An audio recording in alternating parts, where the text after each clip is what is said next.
Cool, we're streaming live. Yeah!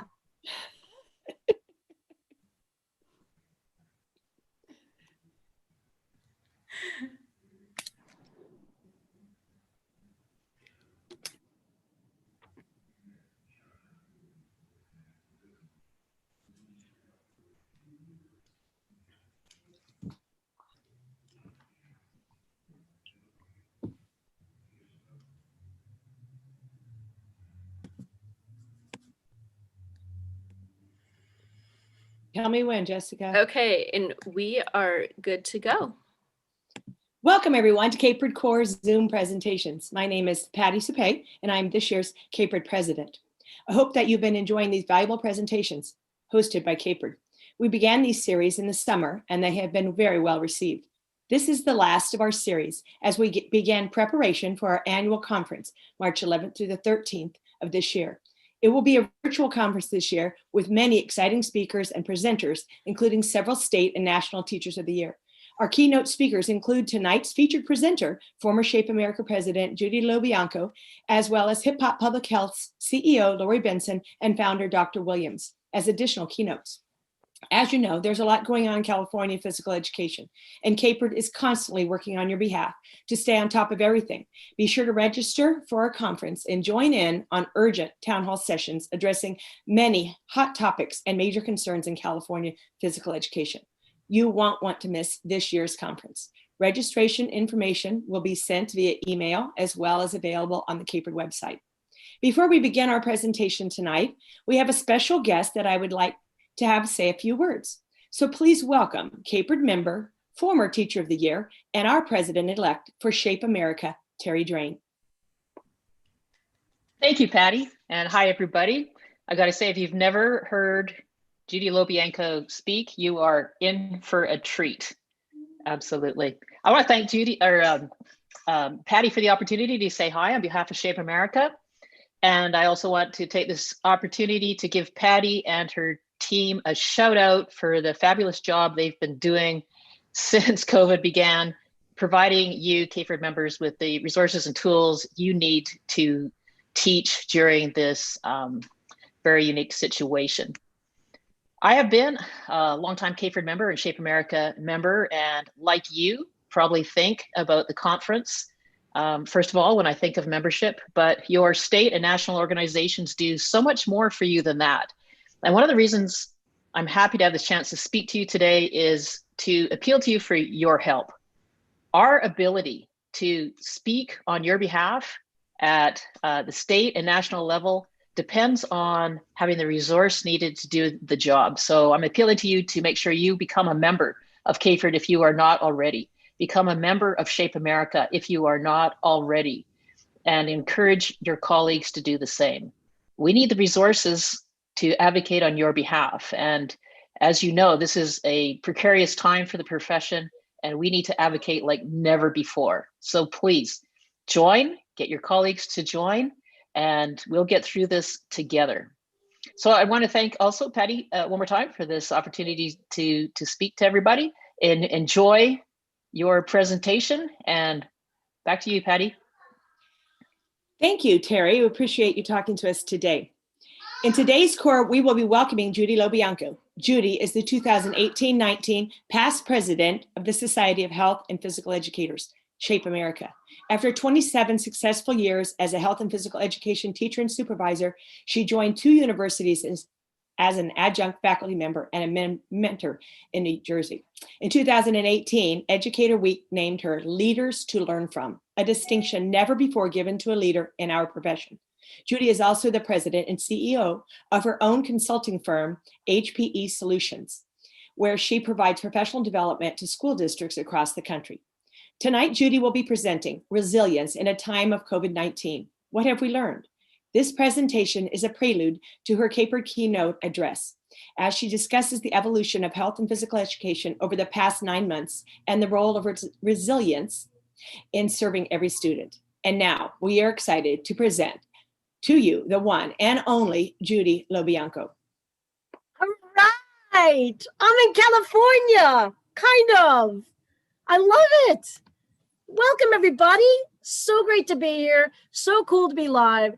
So good to be back in California. I have been there before with doing some work in some school districts, and I'm just so thrilled to be back. Tonight, I'm really excited to talk to you about all of the things that I've been watching happen in our profession, to us as a profession, to us as teachers, to the way that our community receives us, all since this horrible, daunting thing called the pandemic has reached us. Now, it does not fall on deaf ears on me around the fact that we all have what I like to call Zoom fatigue. And I certainly do believe that that is real. All of us experience it, right? But I want to tell you how much I appreciate you taking this moment, right? Just one more moment out of your day, a very busy day, a very stressful day, to just be with me to talk for another hour or so about where we've been. You know, I think one of the most important things we do as educators is to reflect on who we are, where we're going, the ways we've changed, and the way that our profession has changed, right? And that kind of growth helps us. So my presentation tonight is just about that. It's about our resilience. I want to talk about 4 specific areas of this resilience. We're going to look back about what we've learned, in my opinion, about our profession as a whole, health and physical education, over the past 10 or 11 months. What we've learned about students that we may or may not have known before. What we've learned about the professionals and the people around us. And I mean all of those stakeholders. How our principals have reacted to this, how our boards of education, our students, our community, our parents, our fellow subject area teachers, our own colleagues in H&PE. What have we learned about our stakeholders? And then the most important part of it all, really in the end, is about what we've learned about ourselves and how we've internalized the messages about what the pandemic has taught us about what is really needed as a teacher in this field going forward. Sound good? Everybody with me? All right, let's do it. Let's first talk about all of the changes that have gone on in our profession. You know, the pandemic hits and it kind of hit us over on the East Coast and on the West Coast. Both our states came in early on, California and New Jersey, and were hit in early March. And it felt like a scramble, didn't it? Like, what's going to happen? And the first thing we thought about was, how are you going to teach PE and not be with kids? Like, how does that work exactly, right? And we started with these online learning sessions, not knowing exactly what it is in this profession that we were going to drop or keep. And we had to start to ask ourselves the really difficult questions for ourselves in our school districts and in our programs. What is it that we say is essential for this profession? And what is it that we can realistically do online? What is it that we can't let go of? And what is it that we've got to be willing to let go of in this profession? And so early on, we adjusted standards. We adjusted what it is we were teaching. We came to terms with the fact that regardless of when we go back, kids were not going to be allowed to be engaged in locker rooms, right? Not get dressed. There was no sharing of equipment. Nobody touch anything, right? And then this whole piece around online PE and the fact that we had not had a lot of experience doing that before. The countless challenges that comes with trying to teach children who are in front of us and online at the same time. Who thought that one up? I have no idea, right? And then, you know, landing on the critical lessons, the critical units, and the critical objectives. And we know that we had plenty of guidance to draw from, not only in California, but also through the school reentry considerations brought to us in June by Shape America and the CDC. So there was plenty of ways that we were able to at least touch upon how do we make this happen, right? So the profession has changed, and with those changes becomes this idea, you know, what is it post-pandemic, once we thoughtfully get there, how's it going to look different than it did before, right? That's going to get interesting. It's going to get very interesting. So, boom, here's the profession. All at once, we said to ourselves, well, you know, we know that social emotional learning tends to be extremely important right now, and everybody seems to be talking about that. Maybe we need to incorporate some breathing exercises. Well, maybe we should incorporate some yoga and stretching and mindfulness. And we started there, but then it became, well, what about the fitness piece? Everybody seems to be obsessed with the fitness piece. How does that look in our schools? And how do we make that happen with limited equipment? How do we make that happen with kids that are sitting at home with all different means and with all different types of homes and types of neighborhoods and ability to go in or outside, right? Doing this meant differentiating for just almost every child, if not every child. So this really came down to, what did you decide with your colleagues is realistic enough to be able to do? Now, think about this, not realistic enough in the first week of the pandemic, but think about where you've come. The first few months of the pandemic, 5 months into the pandemic, and now here we are almost a full year into the pandemic. Think about last March and where you started. Think about the kinds of lessons you taught, how many times you repeated several lessons in a row. How have kids evolved? How has the profession evolved? How has your curriculum evolved, right? Lots of changes have happened here to actual health and physical education. Now, one place I am pretty happy is that we're all starting to talk a lot about the impact of skill-based health education, right? There has been no place in this pandemic for us to be delivering health education in a way that is just a teacher lecturing to kids about the dangers and risk factors of heart disease, vaping, sexual activity. There's no room for that. We know for sure that in health education, we have got to get kids talking about their thoughts and their feelings. We've got to make sure that they understand where to go for information that's valid and reliable, right? I'm just thinking that this pandemic has been such a huge win for skill-based health education by itself, that when I look back on 2020 and I think about all the horrors that have been on TV in our daily lives, I've got to find the silver lining around the fact that we've become very student-centered about what we need to do in health. And as a profession, we should be super proud, right, that people are starting to talk about us, right? Talk about us in terms of the contributions we make around wellness. I mean, Terry said it best around the need to advocate for what we do now more than ever before. And, we kind of got the megaphone, whether we wanted it or not. And as the pandemic unfolded and we went online, our practice was on display, whether we liked it or not. And the veil was lifted on the things we are doing in this profession and the way we are delivering instruction. And our profession had to either sink or swim around that, right? And, sometimes I compare it to like the movie, The Good, the Bad, and the Ugly. Now I'm just telling you how old I am, but if you're engaging in poor practice, if we have a colleague that's engaging in poor practice, that's going to show up on screen, right? There's one thing I say to my undergraduates constantly: look, if you're planning lessons and you're engaging in being able to manage your classroom and do all the things that we know good teachers, experienced teachers know how to do, and you're falling short around that, that's stuff that we can fix. The stuff is stuff that we can fix, the stuff in writing. But if you don't come out here loving kids, you don't come out here putting them first, you don't come out here with the enthusiasm and passion for student wellness that is required of you, particularly now, nobody can fix that. Nobody.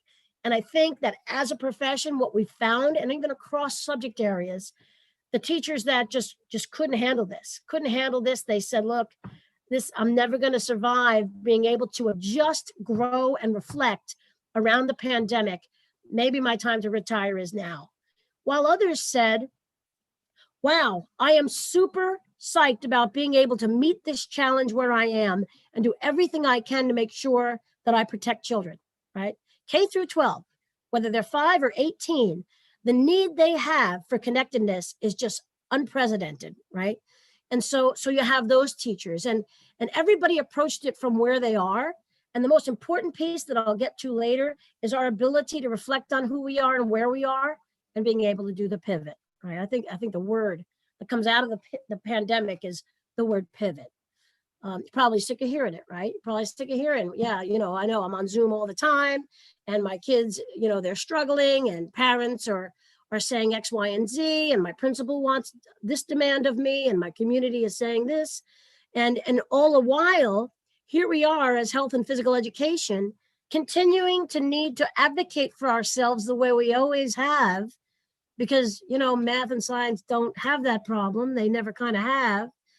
But I see us as really having a fantastic opportunity, right? Nowhere else during the pandemic is there an expert in your school building that can speak to the health and wellness of every child in the middle of a health crisis than you can. Just think about that. I don't think we think often enough about the fact that, wait a minute, we've trained, we went to school, we are a professional, certified member of the school community that has a leg up on every other subject area around what's happening to children right now. We are the physical, emotional, social, and mental part of a kid's life. We are the ones that deliver lessons that help kids internalize physical activity for a lifetime. And here we are being bombarded with media messages over the past year about what does and doesn't work around spreading of disease. That's at the heart of what we do. Now everybody's interested in how long it takes to wash your hands, 60 seconds. We knew that. We knew that. Now everybody's saying, hey, we need to get physical activity in these kids to get them to reduce their stress. We knew that. Here we are, right here. Pick me, right? Hey, we've got to expand the money we spend and the resources we use on social emotional learning for our kids in our school. Hello, we're sitting right here. This is our thing. What? Pick me.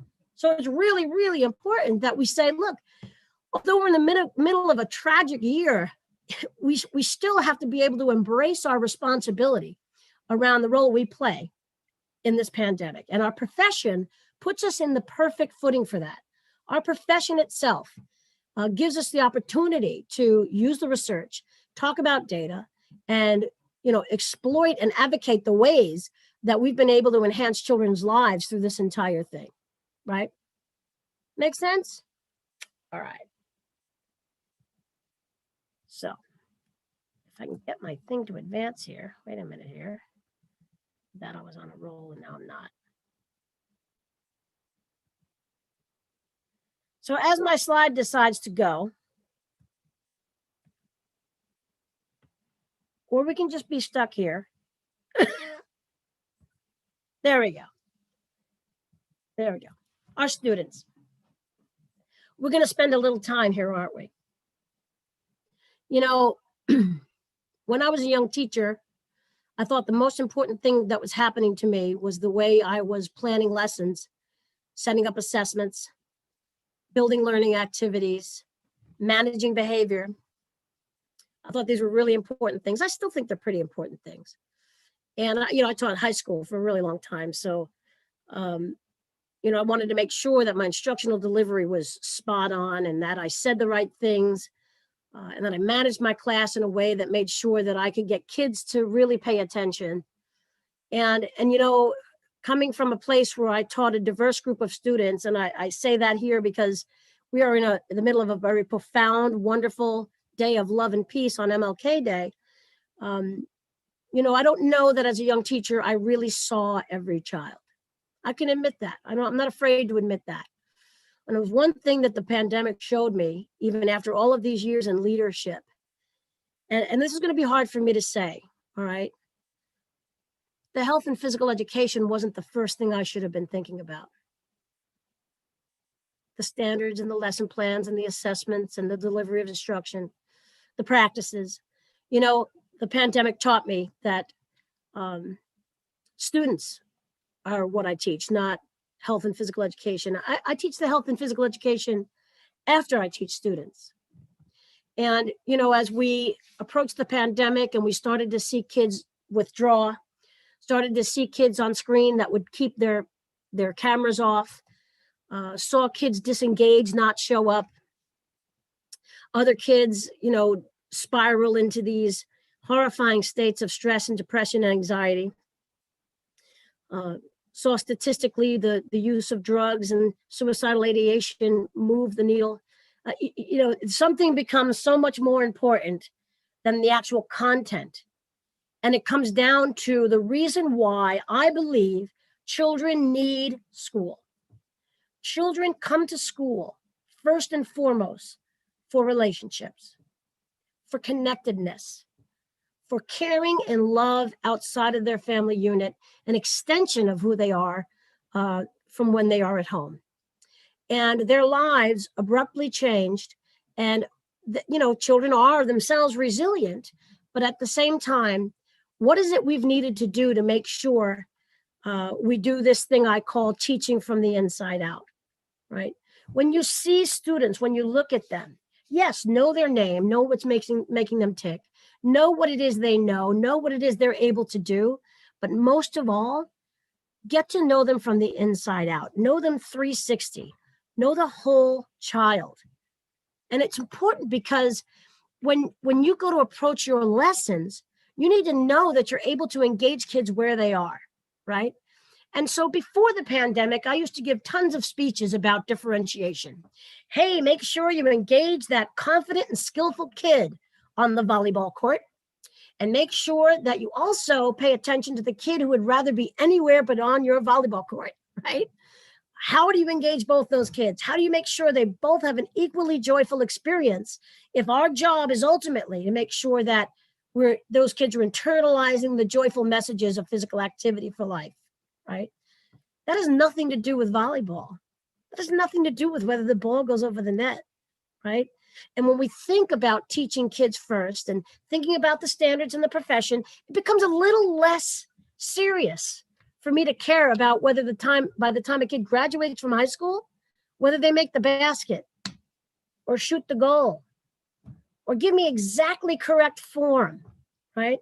When what it is we're really trying to do from K through 12 is have a love and a care for what we're doing, an enthusiasm and passion for activity that we are able to pour into every child so that no matter what it is they choose to do for life, whether it's yoga or golf or badminton, that they'll feel good doing it, right? And the other thing I learned about this pandemic is that I have nailed the number one problem among our school-age children, the epidemic that exists in a pandemic, that health and physical educators have a unique role in trying to reverse. I wish for myself and for all of us that every child we teach wakes up every morning, walks to the mirror, looks at themselves in the mirror and says, "You're fantastic. You're an awesome human being. You are worthy of love and caring, and you're a kind, wonderful person. You're confident and you're capable, and no one can bring you down." I wish that every child across the globe could have that kind of self-esteem. And yet, sadly, when we see the types of health behaviors that kids are engaging in, it always just stems from what do I think of me? If I'm strong in my convictions and I feel love in my heart for myself, I may not make the unhealthy choice. I might not reach for the vape. I might not get in the car with the drunk driver. I might not engage in a relationship with somebody who I know treats me badly. I might be able to use my power of refusal, the word no, and still be okay. I know that if I do that and I feel healthy about who I am, that if I have a friend and I say no to them and they walk away, they weren't meant to be with me. But don't you see, we don't have kids saying that. If every kid would just say that, wow, our job would be super duper easy. Every kid would eat right, every kid would exercise, every kid would get enough sleep, and every kid would not get into such trouble, right? So my thing is, I think we need to start to think about teaching from the inside out and making sure that we are intentional in our words, whether we're on the screen or in person with kids, long before we use academic language, right? There's plenty of academic language in health and physical education, but I contend that academic language also exists when you go to say to a kid, "Hey, you're awesome." I find that that's academic language. "You look awesome today. I love the way you put your hair up today. Hey, great game yesterday. Hey, fist bump." I consider that academic language. I do. And I say that it's academic because without it, we cannot set up our kids for the kind of success we need them to have, right? We need for them to trust us, especially now. We need to make connections with them, especially now. And then we need to teach them the overhand throw for power.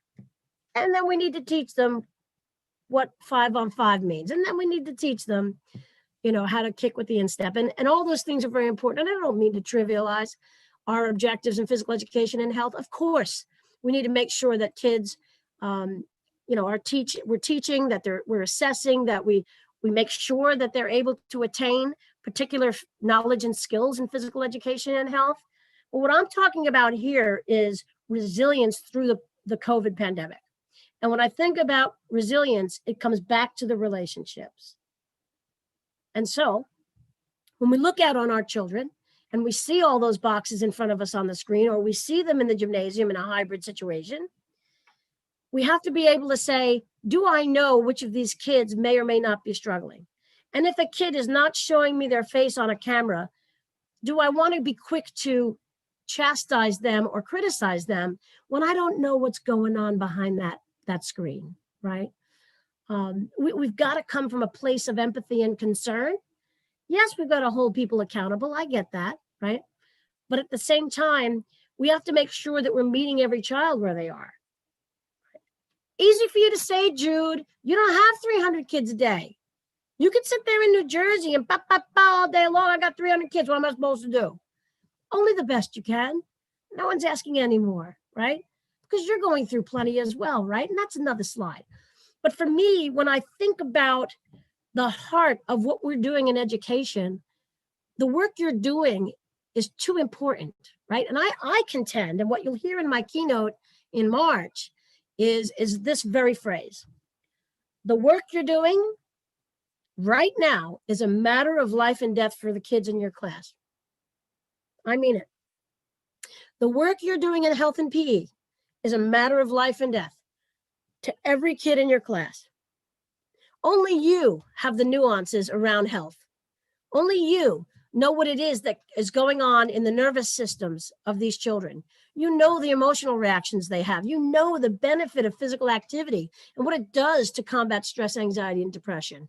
You know the ways the research have told us that if they are successful in your class, they are successful in every class. If they're successful in your class, they are successful with their attendance and their behavior.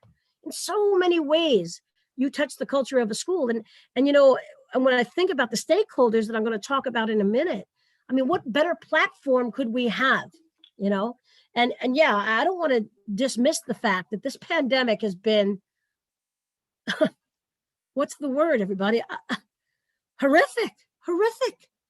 The past 10 months, you don't want to turn on the television no more. What's this? You don't want to turn on the TV. Everybody's gone nuts. The world's gone nuts. What's happening? There's violence. There's issues of equity all over the country. Social justice finally coming to the top as a conversation that we all need to have, right?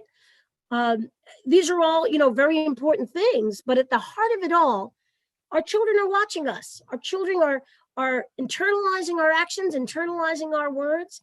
And what if you are the person during the school day, right? Just think about this. What if you're the one that's the bright spot in that kid's day and you don't even know it? What if you don't even know it? What if this kid comes to school because of you and never even told you? That's what I want for every child in America. I want every child in America to say, I had a great experience in school because my favorite teacher, the health and physical education teacher, cared about me, never gave up on me no matter what, always had a kind word for me, always checked in to see how I was doing, right? Because we know the cliche that they're not going to remember all of the risk factors for heart disease, but they sure will remember you, right? They might not remember everything we taught them, and they might not have been great in PE. They might not have been the most confident and skillful child, but still we had something to offer them. We still were able to connect with them and give them the relationship they needed, because that's timeless. Skills that we're teaching them are timeless. The health education pieces, the ability to make healthy decisions and find relevant and valuable information, all timeless, It's profound, the impact that we could be making on our kids right now. And I can't understate it enough. And as I go around as a university mentor and watch classes online, kids are starving for that relationship. They're starving for it. And for those of you who are listening right now and are in the schools, you know that it's true. You know that it's the 5-year-old kindergartner, but it's also the 17-year-old senior, right? There have been universal losses that we have all felt through the pandemic. And as a humanity, we are all sharing them, right? We're all in the same boat when it comes to the pandemic in terms of the losses that we feel, the loss of freedom, the loss of socialization, and in some cases, tragically, the loss of jobs and life and money. And, this is our moment as human beings to unite in ways that our children are watching and forge forward with the kindnesses that we would expect them to forge forward with, right? We're passing on to the next generation the model for how to handle oneself in a crisis. And I want us to get through that. And I want the health and physical educator to lead the way. I'll just be selfish. I want the health and phys ed teacher to be the hero of the hour, every hour through the pandemic and beyond, right? All right. Let's talk about the people around us. This has been interesting for me. I have been doing a lot of work with principals who have been asking me here in New Jersey, what do we do about health and phys ed during a pandemic? Boards of education, as I'm sure you are, we're in California, trying to say, look, we have to drop this health and phys ed thing because we don't have time in the day for everything we need to do. Parents who are mixed around their opinions around what we do. A community that is saying, yeah, in some cases saying, we've been cooping in the house. We know we got to get kids active. And then our fellow teachers, our own teachers, our subject area teachers, but also our own health and physical education teachers, right? So let's start with principals. I've been fortunate to work with many solid principals who understand the idea of the whole child idea. But principals have a job to do, and principals are in middle management, and sometimes they're tugged in many different directions. And the first place where we've always needed to advocate for our profession and the role we play and the contributions we make are with principals. The principal's a very powerful person, right? But, where does the power lie? Is it with the parents? Is it with the administration? Is it with fellow teachers? You have to know where that power is coming from and be able to state your case based on who it is that's in front of you. And I think for the most part, we first started out here in New Jersey, and the New Jersey Principals Association was asking how they could get rid of phys ed once the online learning took place, because their assumption was, since you can't be together, you can't play, or whatever it is they thought to themselves, then what's the use of phys ed? There's no such thing as online PE. So let's just get rid of phys ed and we'll just fill the day up with other stuff.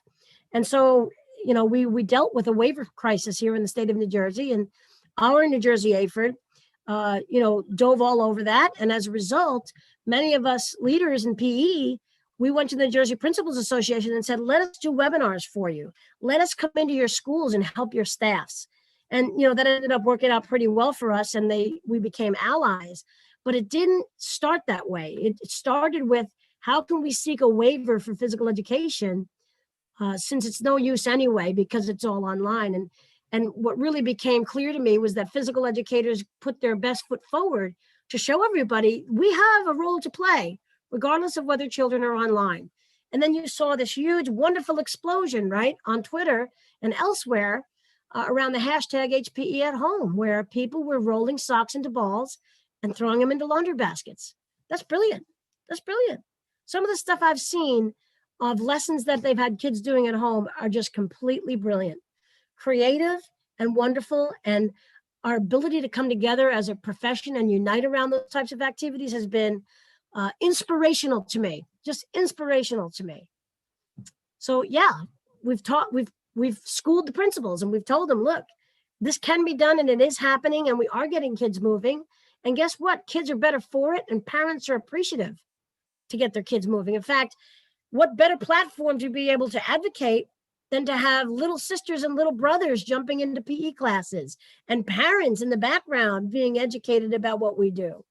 And really bending and breaking the stereotype of what people think PE is, and letting people know, look, we're a lot more than just playing games, and we're a lot more than fitness. There's a lot going on here that can benefit your child. So when it comes to advocacy, yeah, we've been advocating the whole time, hopefully, but during the pandemic in particular, a huge opportunity for us with principals. It also includes the boards of education, right? These are the decision makers and the policy makers in the district. And these are the folks that are watching and who have kids in the schools. And it's also another time for us to be on display and put that good foot forward. And it hasn't been everybody, right? There's been some poor practice out there among teachers who the pandemic hit and they were like, I don't know anything about technology. I don't know what it is you want me to learn.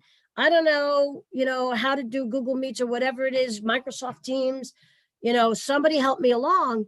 And a lot of us got humble about what we didn't know pretty darn quick. But what was important was that pivot, that growth, that ability to say, show me what it is you need me to do, because there's children who are at the heart of this that need my help, right? And for me, with all these stakeholders and with subject area teachers alike, and I say this with a lot of love and respect, any teacher who was not able to become flexible and responsive around this pandemic and internalize a growth mindset is never going to survive the rest of this as a teacher. No way. You cannot be successful as a teacher in a pandemic without being flexible and responsive around what it is you need to learn and grow from, right? And, I'm sorry, but there's no such thing as a perfect teacher. If I find one, I'll be rich. I'll just pick them up and say, here it is. But we're a work in progress as human beings, and that's just the way it is, right? And it's hard. I had colleagues that were stuck in their ways for many, many years, who were struggling with this, who were struggling with the pandemic, who were saying, look, I don't know how much you need me to do in such a short period of time. I can't think that fast, right?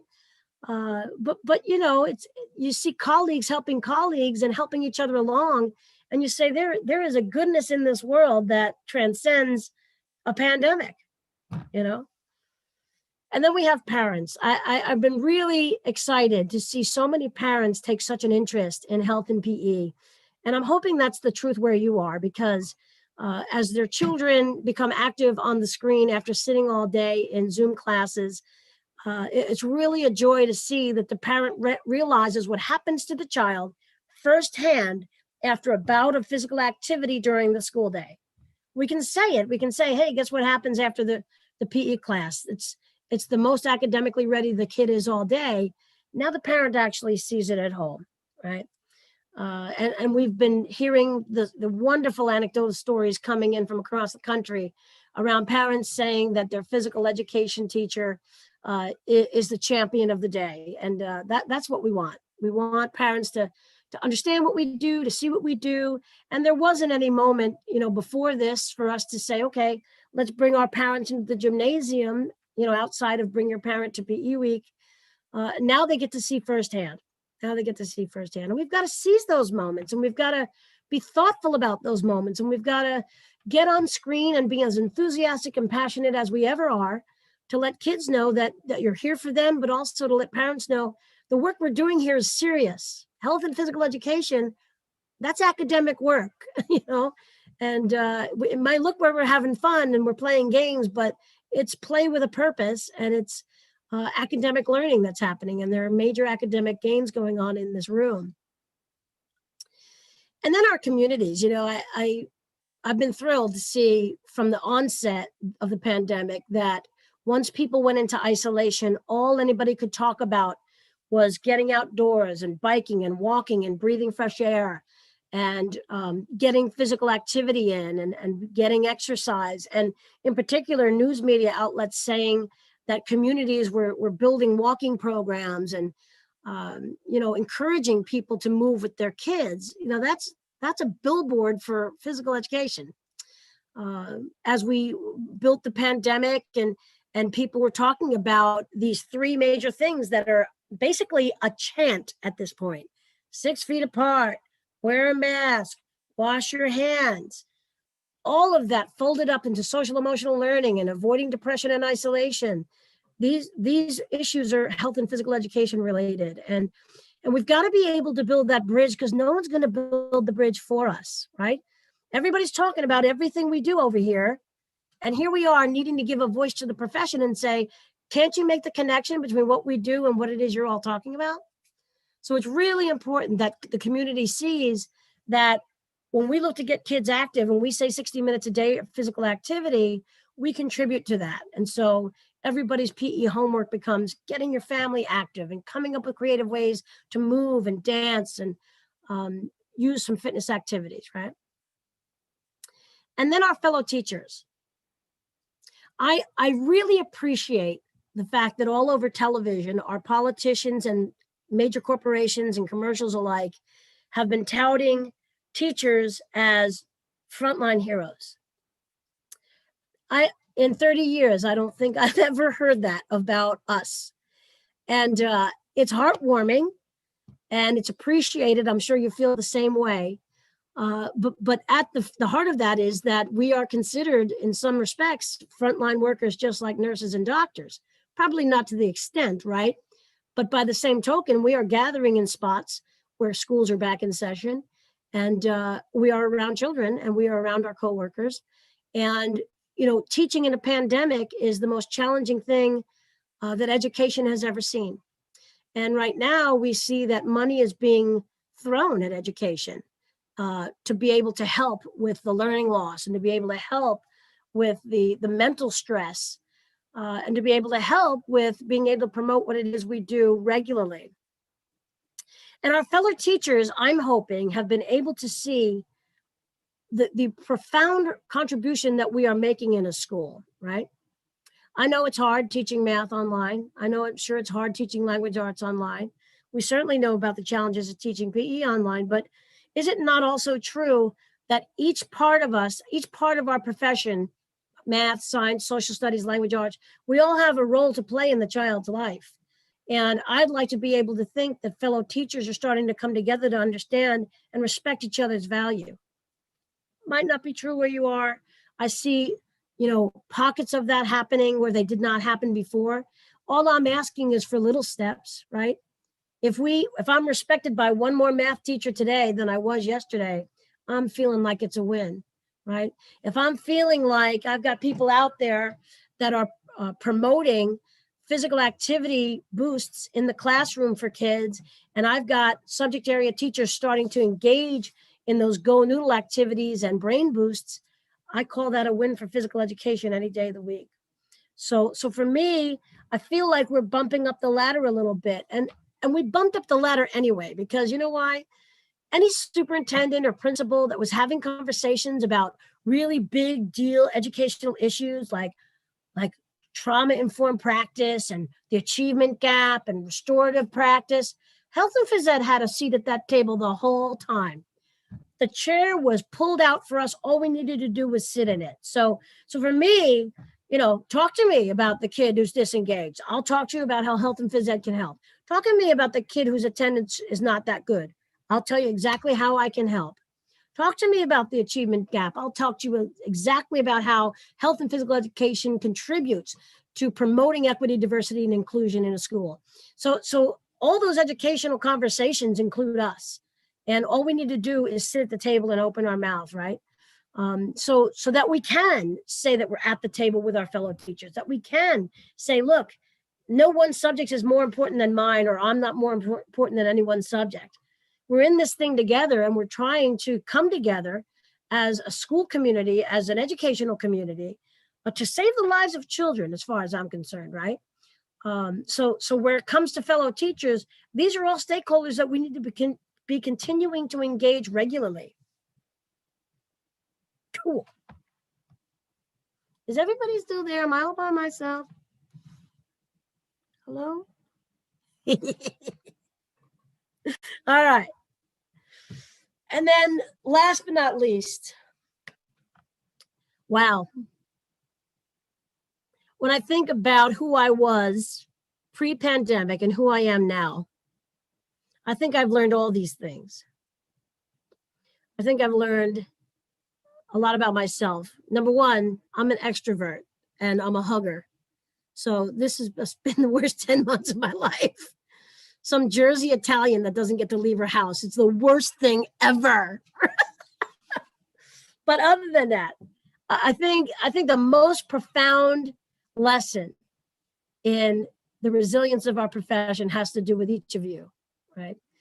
And these attributes that I think have been so important through the pandemic that really are solid educational attributes that again have nothing to do with whether or not you know how to teach a kid how to kick a ball. I want you to be able to know how to teach a kid to kick a ball. I do want you to know that it's important to me that you teach kids how to rotate in volleyball, and they never do. Why don't they know how to rotate in volleyball?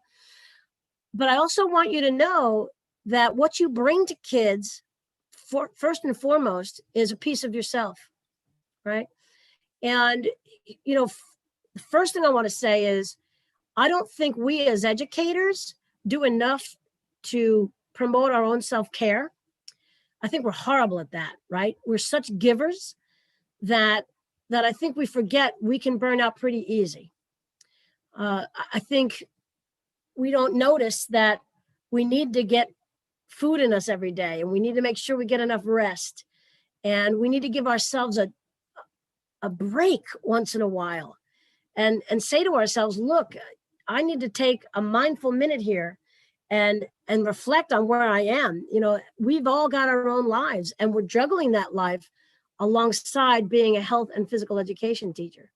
You know, we forget that, right? We are so used to a life of service that we sit down at the end of the day and going, I got nothing left for my own kids. I got nothing left for my husband, my wife. I can't even fathom cooking dinner or doing laundry right now. You know, it's those ridiculously simple things that you don't think of, but that are true. And, you know, that's why I love the cliche about putting the mask on yourself, the oxygen mask on yourself before you put it on somebody else.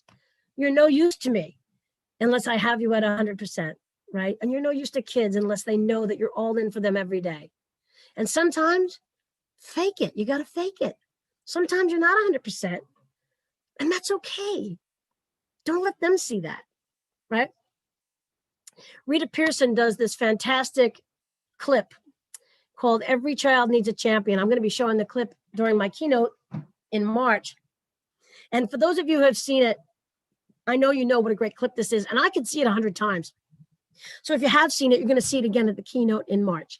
And she basically talks about how every child needs a champion that will never give up on them no matter what. She talks about how the most difficult children in your class are probably never absent because they need you. They need the connectedness. They come to seek you out because you might be that one bright spot in their day. She talks about how we have to make sure we lift children up and not always tell them what they're doing wrong. You know, we have to see every child. We have to make sure we plan for every child. You know, I think my next big set of keynotes is going to be called, get this, what are you doing on your prep? What are you doing on your prep? I don't think we've ever worked harder on our preps than we have in the past year. But if I was to go catapult back to when I was in my early 20s, like I used my prep to surf the internet and put my feet up and watch TV. Like that was dumb. What the hell was the matter with me? The most important work I'm doing should have been on my prep.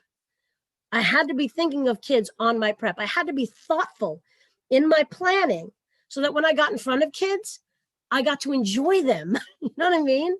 I got to enjoy them, and I got to engage every child with my passion and my emotion and with my enthusiasm for being with them, you know, because that's junk you cannot fake. You cannot fake. And guess what? I got a secret for you. Kids can spot a fake from a mile away. Even little kids, even little kids, big kids, they can all spot a fake from a mile away. They know whether you want to be there.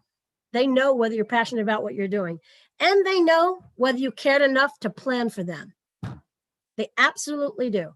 You want to know if you're a good teacher? Look, I've been a supervisor for 18 years in my career. And I always told my teachers the same thing. Don't rely on me to come in 3 times a year to tell you whether you're a good teacher. Ask your damn kids. Ask your kids. At the end of every lesson, ask your kids. And then you have to ask your kids 2 things. Ask your kids, what did you learn today? And why did you learn it? And if they can't answer those 2 things, something is wrong. And we have to go back to some thoughtful planning. It's not what game they played. It's not what sport they learned. It's about what they learned. What did they learn against the standard? And what is the reason why? You know, just like we need to find our why about what we're doing in education, kids need to know their why, you know? And believe me, through my career, I can't tell you how many kids said, why are we doing this? Why are we doing this? Why are we doing this? They said, why are we doing this all the time? And then they said one more thing. When are we going to play basketball? When are we going to play basketball? When are we going to play basketball? Why are we doing this? And when are we going to play basketball? I don't know if it's the same thing out in California, but I got that all the time. Just making sure you're still paying attention. So yeah, they need to have a why. If they have no purpose to internalize, if they have no why, if they have no reason, then you're not going to have them. You're not going to have them. They won't show up. And what's worse, not only will they not show up, they won't show up in the heart and the mind. And then that's bad for us. We need them showing up in here and in here, right? This will come. The physical stuff will come. But you need to have them at hello. You know what I mean? And that comes with all, that's all you. And so when I talk about the resilience of you, it's your ability to admit your mistakes, your ability to admit the shortcomings, your ability to pivot in a pandemic and say, I can't teach the way I always used to teach before. Something has to change. Something has to be different. I have to be different. And I have to be different because I love these children that much that I can come last. And yeah, it's going to be hard. And I might not have the patience for it. And I might have to do something horrifying, like ask for help. God, I hate asking for help. But that's the reality we're living in. And we'll be better for it. We'll be better for it. We will grow as teachers. We'll grow as human beings.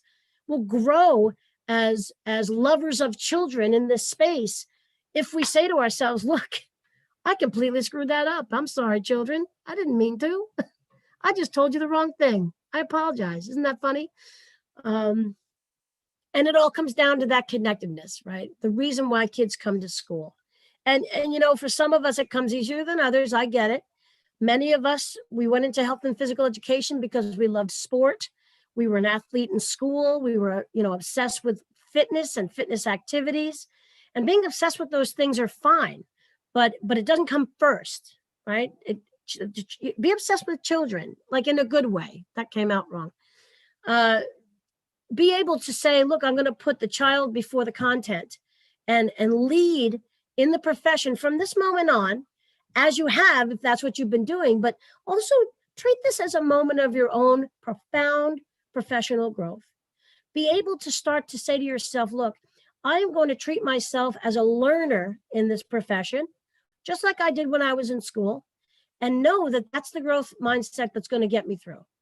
Be able to say to yourself, look, if I'm in front of a lesson and I've got a 40-minute segment, it's not my lesson to get through. It's not my content to get through. I have to respond to the needs of children and go wherever it is they need to take me, right? I have to learn to be resilient and flexible around what I'm doing. I have to say, oh my God, it's okay if I can't teach a team sport this year. Oh my God, it's okay if this is the month I usually do a particular unit and it's not going to happen. It's fine. Don't worry. It's okay. It's okay. You know, a lot of the supervisors down here in my neck of the woods out in the East are saying, look, let's just get these kids moving. Let's get them moving. Let's reduce their stress level. Let's make them make the connections between having a healthy, active life and the profound moment that we're in around this pandemic. And yeah, you know, we'll talk content. We'll be able to hold them accountable for certain things. But hey, let's get them journaling about how they're feeling. Let's get them talking about what they're thinking. Let's get them engaged, because for me, my little mantra over here is that the one that does the talking is the one that does the learning. And so a lot of times I'll say to my young teachers at the universities, look, you know, and the only way I know how to tell you this, kids, shut up and let the kids talk. Jersey, be quiet and let the kids talk. Who's doing all the talking? If I did a stopwatch from the beginning of class to the end, who's got the most time talking, right? We have got to be able to entrust with our kids their ability to express themselves physically, emotionally, socially, verbally. We've got to be able to give them an opportunity to tell us what they know.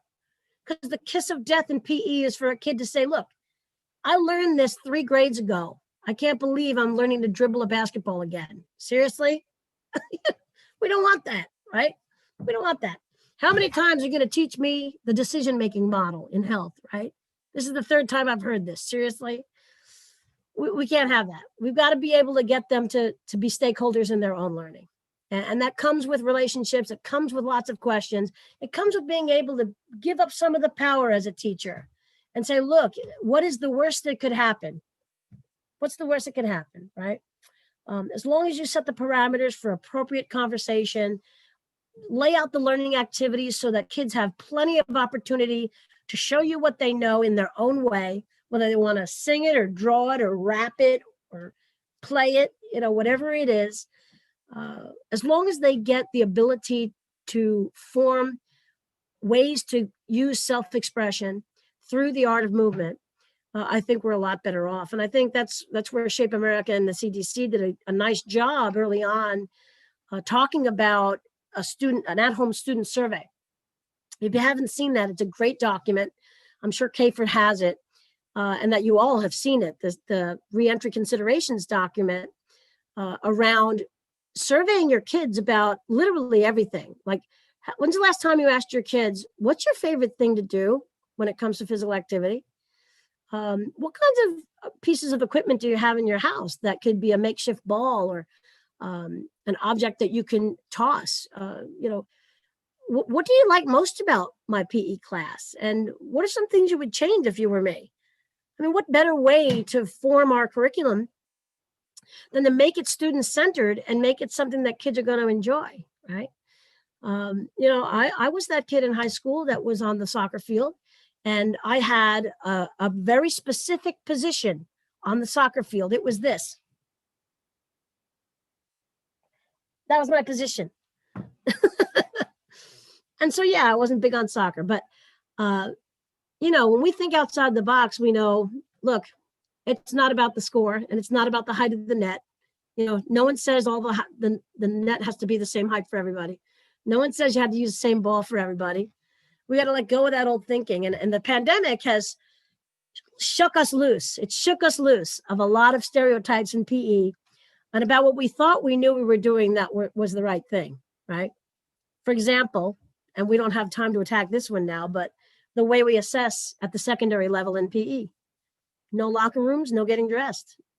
No getting dressed, don't use it as a grade. We never should have used it as a grade anyway. So what is it that you value in physical education about what your kids are learning? And then open your grade book and show me. And now this is a supervisor coming out in me, so I apologize. Look, if you open your grade book and I see all A pluses in PE, what if I was the parent who, instead of coming to you saying, hey, why did my kid get a D in PE? What if I'm the parent that comes to you and said, hey, why did my kid get an A plus in PE? Prove the grade. How is my kid perfect in PE? Show me the grade. I had a guy, had all A pluses for all of his kids all the time at the middle school level. And you know what that meant? He didn't have to explain his grades to anybody, right? It was just easier. Everybody gets an A plus. Everybody gets an A plus. You know, and you've got to look at that and say, when we're talking about ourselves in this profession, I always use the example of my friend, Joe Schmo. Joe Schmo, the guy who does not have a phys ed degree, who can walk off the street, step into your gymnasium and do exactly what you're doing. Play a tournament, roll the ball out, you know, play 3 sets of volleyball games, right? If Joe Schmo can come in without a certificate and do what you do, something is very wrong. And it's not like we don't see it. The world's most famous phys ed teacher has millions of views on YouTube I do believe his name is Joe, believe it or not. Do you know who I'm talking about? Was he from England? And he touts himself as the world's most famous PE teacher. Guess what, everybody? He doesn't have a phys ed degree. He's a trainer. He doesn't have a phys ed degree. What the heck happened to us? How can we let this guy get away with this? And he's doing all fitness activities, and he's getting kids to run and jump and play, and expecting all kids to do what he's doing. And we've got to be careful about that, right? The messages that we're sending to kids around a guy like this who touts himself as the PE teacher. So I say all of this to say to you that when you reflect within, think about the ways that the pandemic has made you a better teacher or can make you a better teacher, and internalize that messaging and those behaviors and take them into the future for your kids. I know I'm going over time, Patty. I'm trying to talk fast. So it's really important that you look in the mirror at yourself, just like we're asking kids to look in the mirror at themselves, and think about the ways that this has changed you. And if it hasn't changed you, you got to reflect on that too. You really do. All right, I'm trying to get my slide to go. All right, hang on. There we go. And so when we think about resilience and how we recover, we got to wonder about our why, not just a why for kids, but our why. Why are we continuing to be here? And is our why enough? We got to think about what it is our students expect from us each and every day. Do they expect to be taught physical education and health? Sure they do. But there's something deeper at the heart of that every time. And then the profound opportunity we have, as Terry said, to advocate for what we do. And now will never be a more prime time. If you can't advocate for wellness for students in the middle of a pandemic, I don't know when you can do that, right? And then the really important piece around taking care of yourself. I can't underscore that enough. On days when you're feeling defeated and down, you have got to give yourself a breath, and you have got to give yourself the time you need to regenerate, because children are relying on you, right? You can only be your best when you feel your best. And that self-care is important. That's what we want to teach kids how to do, right? We want kids to love themselves. We want kids to look in the mirror and say, hey, I'm the greatest. You look in the mirror and you need to do that too, right? Really important. So I'm really looking forward to coming at you on March 11th to 13th. I'm doing 2 sessions. I'm doing a keynote speech for you all that's going to sound a lot like this, hopefully. And then I'm going to do another one on equity, diversity, and inclusion. On a day like Martin Luther King Day, a day like no other, I reflect today on my service to others and the ways in which I need to contribute to making sure that every child feels loved and cared for in each of my classes and in everything I do. And we'll talk about the real work that needs to happen around equity, diversity, and inclusion in my session at your CAHPERD conference. So I thank Patty Soupy, and I thank my CAHPERD friends and Terry Drain for this wonderful hour that I've spent. And I'm happy to take any questions or comments in the waning few minutes here. Happy to chat with you. Does anyone have any questions?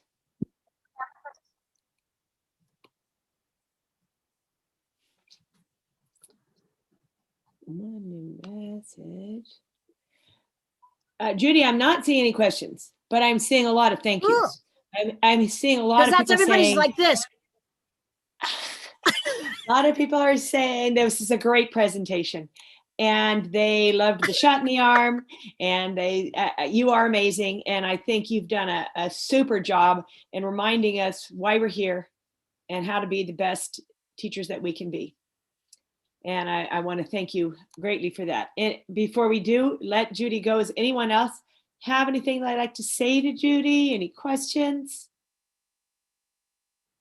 I just want to thank CAHPERD. I know you're working tirelessly right now in California in every way possible to advocate for every last health and PE teacher in your state. And, we've all been through it across the country. And the volunteers they're working very hard every day. It's a lot of work, and it's a labor of love. And I just kudos to your organization and to all the members in it. Thank you very much. Terry, did you have anything to add to that? Oh, well, first of all, everybody out there, make sure you register for the CAHPERD conference. Registration is open now. I've had a sneak preview as to what's going to be presented, and you're not going to want to miss it. Super valuable and inspirational information will be shared. So be there. And Judy, I can't wait for your keynote. Thank you for teeing it up with this very, very inspirational preview. So kudos to you, and thank you for coming to California. Sort of. Absolutely.